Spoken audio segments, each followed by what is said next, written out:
በአንቺ ሙሉ ለሙሉ እርግጠኛ እስከሆን ድረስ እንደዚሁ ትቆያለሽ። እሺ ቢያንስ አሁን መታጠቢያ ቤት እንዴት ፍታኝ። ምንም ችግር የለውም። እኔ ራሴ ይዤሽ እሄዳለሁ። የት? ሽንት ቤት? አዎ ምን ነው ወደፊት የምታገቢኝ ባልሽ አይደል እንዴ? እኔን ታፍሪኛለሽ እንዴ? ሳይሆን እውነት እኔ ምንም አላደርግም። ደግሞ ላምልጥ እንኳን ብል ጥበቃዎቹ በር ላይ ያሉ አይደል እንዴ? እባክህ ሰክሽ ሁሌ ዳይናሞ ውስጥ እንደገባ እንደው ምን ይሻላል? ልሳደው ላይ ሰበብ አልደረደርኩም። ችግር የለውም። በመጀመሪያ ቀጠሮ ፍቹን ምንድነው? እዚህ ግቢ ሌላ ሰው አለ? እዚህ ግቢ ግርኔ ውስጤ ምንም ነገር ደስ አላለው። ያው ዘጋ አይታየም እንዴ? ይኸውልህ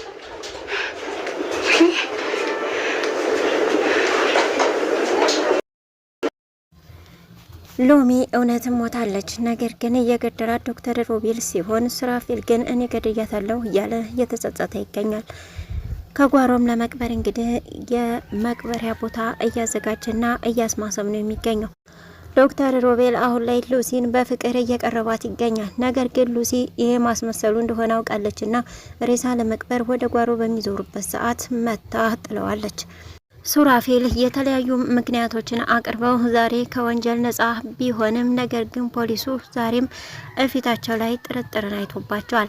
ሰላም ጤና ይስጥልኝ ውድና የተከበራችሁ ተመልካቾቼ እንዴት አላችሁ? እግዚአብሔር ይመስገን እኔ በጣም ደህና ነኝ። በያላችሁበት ሰላማችሁ ይብዛ እያልኩ ለዚህ ቻናል አዲስ ከሆናችሁ ሰብስክራይብ እያደረጋችሁ ቤተሰቡ እንዲሁም ነባሮች ላይክ ሼር በማድረግ ሀሳብ አስተያየታችሁን በኮሜንት በማስቀመጥ አብራችሁኝ እስከ ቪዲዮ ፍጻሜ ድረስ አብራችሁ ይቆዩ። ዛሬ ደግሞ ቤዛ ድራማ 142 ይዤላችሁ መጥቻለሁኝ።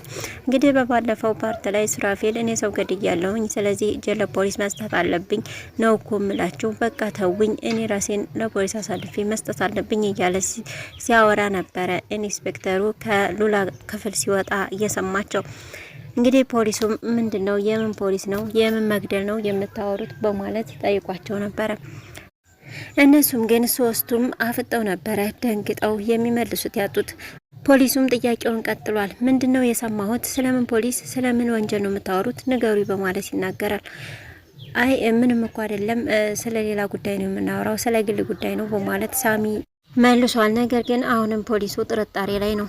አይ አይደለም እኮ ስለ ሌላ ነገር ነው የምናወራው፣ ስለ ጎረቤት ነው፣ ውጭ እኮ ወንጀል ተፈጽሞ ስለዛ እያወራን ነው በማለት ቤዛም ቀጠል ብላ ትናገራለች።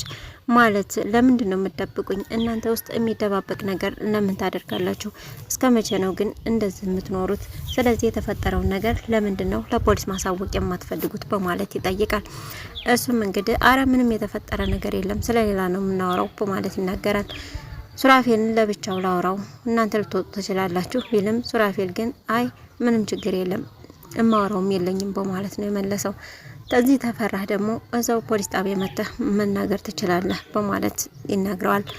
ቤዛ ግን ሱራፌል አትሄድም አይደለም መሄድ ትፈልጋለህ እንዴ በማለት እንዳይሄድ አሳስበዋለች። ነገር ግን ለምንድነው እማትናገሩት? እዚህ ቤት ጭንብል የለበሱ አጋቾች እንደመጡ ሉላ ነግራኛለች። ለምንድን ነው መደበቅ የፈልጋችሁት? እነማን ናቸው? ደግሞ ሱራፌልና ዶክተር ሮቤል እንደማይስማሙ ሰምቻለሁኝ። ስለዚህ ምንድነው የተፈጠረው ነገር? ምንድነው የማያግባባችሁ ነገር በማለት ጠይቋቸው ነበር። እነሱ ግን አዎ መተው ነበር፣ ነገር ግን ዶክተሩ ጋር የተያያዘ ነገር መሆኑን እርግጠኛ አይደለንም በማለት ቤዛ መልሳለች። ፖሊሱም እንደዚህ አይነት ነገር ሲፈጸም ቶሎ ብላችሁ ለፖሊስ ማሳወቅ አለባችሁ፣ ጉዳዩን ወደ ሕግ አካል ውሰዱት እንጂ በማለት ነው የሰጣቸው መልስ። ፖሊሱም ከሄደ በኋላ እንግዲህ ለምንድነው ቆይ ተረጋግተህ የማታወራው በማለት ሳሚ ሱራፌልን እየነገረው ነበር። ይቺ ልጅ እኮ ትሙት አትሙት ገና ያረጋገጥነው ነገር የለም፣ ስለዚህ አሁን ሄደን ማረጋገጥ አለብን። ሁለተኛ እሰው ፊት ምንም ነገር ጮሆ እንዳያወራን የተናገረው። ሉላ ደግሞ ለምን ለፖሊሱ ነገረችው አጋቾች እዚህ ቤት እንደመጡ በማለት የተናደዱባት ቤተሰቧ ቤዛ ወደ ሉላ በመሄድ ለምንድነው የተናገርሽው በማለት ትነግራታለች። አይ ይሄ እኮ እንደ ግል ጓደኝነት ነበረ የነገርኩት፣ ምርመራ ውስጥ እንደማያስገባው ነግሬው ነበር በማለት ሉላ ለቤዛ ብትነግራትም ቤዛ ግን እንዴት እንደዚህ አይነት ነገር የቤታችን ነገር አውጥተሽ ትናገሪያለሽ ብላ ተናግራ ስትወጣ ስስቅ ብላ እኔም በቃ ማንም የሚረዳኝ የለም ማለት ነው በማለት ነበረ ሉላ አልጋዋ ክፍል ሆና ያለቀሰችው። ሉሲም ዛሬም በዶክተር ሮቤል እጅ ላይ ነው የምትገኘው። ሎሚ ከዚህ ዓለም በቃ ተሰናብታ ሄዳለች።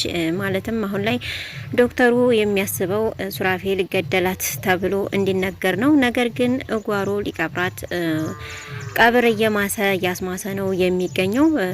ሉሲንም እዛው አስሮ አስቀምጧታል። ሉሲም እንግዲህ ለምንድን ነው የማትፈታኝ? አልሄድም፣ ሽንት ቤት እንኳን ልግባ በማለት ትጠይቀው ነበረ። እሱ ግን ፈቃደኛ አይደለም። እንደ ድሮው ፍቅረኛሞች ሆነን መቀጠል አለብን፣ ከዛም ድል ባለ ሰርግ አገባሻለሁ እያለ እያታለላት ይገኛል። እሷ ግን ልታምነው ፈቃደኛ አይደለችም። ሽንት ቤት ለመግባት እንኳ እንግዲህ 10 ደቂቃ ሰጥቷት ያችን 10 ደቂቃ ጨርሳ እስከምትወጣ ድረስ ቆሞ እየጠበቃት ነበረ።